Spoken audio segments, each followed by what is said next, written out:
Class 12th chapter organism and population, topic commensalism. Commensalism क्या होता है? जहाँ पे एक स्पीशीज को फ़ायदा होता है और दूसरी जो होती है न्यूट्रल रहती है, ना तो उसे नुकसान होता है ना उसे फ़ायदा होता है। This is the interaction in which one species benefit हो रहा है और जो दूसरी होती है neither harm nor benefit, neutral.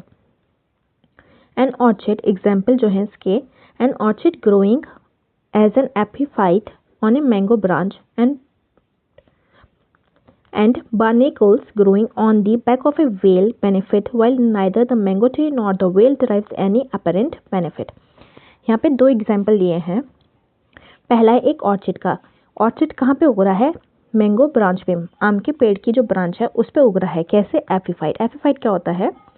एक वो प्लांट जो कि दूसरे प्लांट पे सपोर्ट के लिए ग्रो होता है, उससे कुछ लेता नहीं है, न्यूट्रिएंट्स या कुछ चीज़ें नहीं लेता, सिर्फ उसके ऊपर उस जो ब्रांच होती है उस पर क्या है, सपोर्ट लेता है। एपिफाइट वो बोलते हैं वो प्लांट जो कि दूसरे प्लांट का सपोर्ट लेते हैं सिर्फ ग्रो होने में। और इसी तरीके से एक बार्नेकल्स है, ये वो ऑर्गेनिज्म होते हैं जो कि शेल होते हैं, शेल में रहते हैं। तो और ये चिपके रहते हैं किससे? वेल पे चिपके रहते हैं, बैक पे उसकी। अब ये क्यों चिपके रहते हैं? क्योंकि वेल जो होती है एक सेफ प्लेस भी है, उसके पास कोई प्रेडेटर्स आएंगे नहीं, तो इनको क्या होगा, कुछ नुकसान नहीं होगा।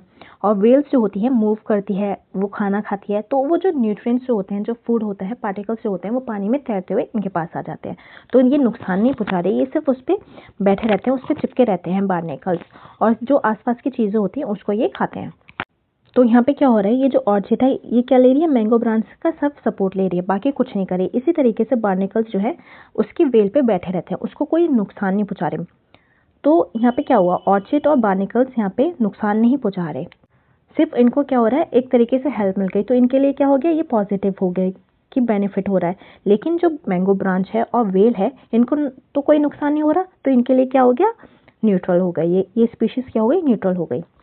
अगला एग्जाम्पल है the cattle egret and grazing cattle in close association, a sight you are most likely to catch if you live in farmed rural areas, is a classic example of commensalism.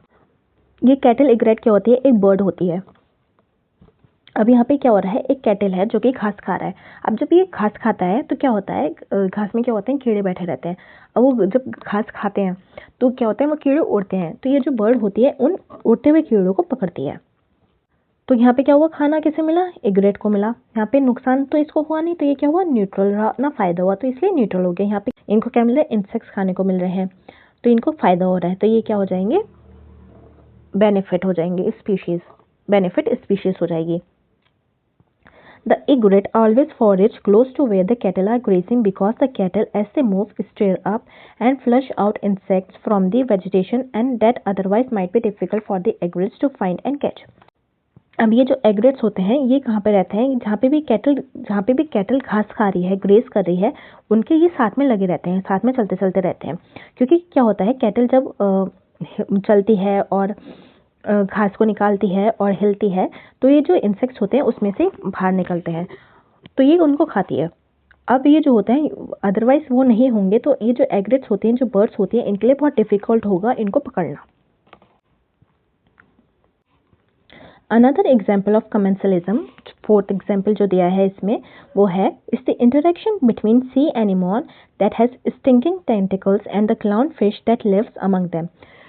ठीक है, यहाँ पे example दिया है सी anemone का और एक clown fish का के बीच का।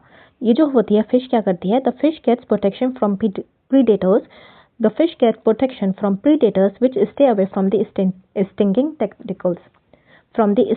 Tentacles. The anemone does not appear to derive any benefit by hosting the clownfish।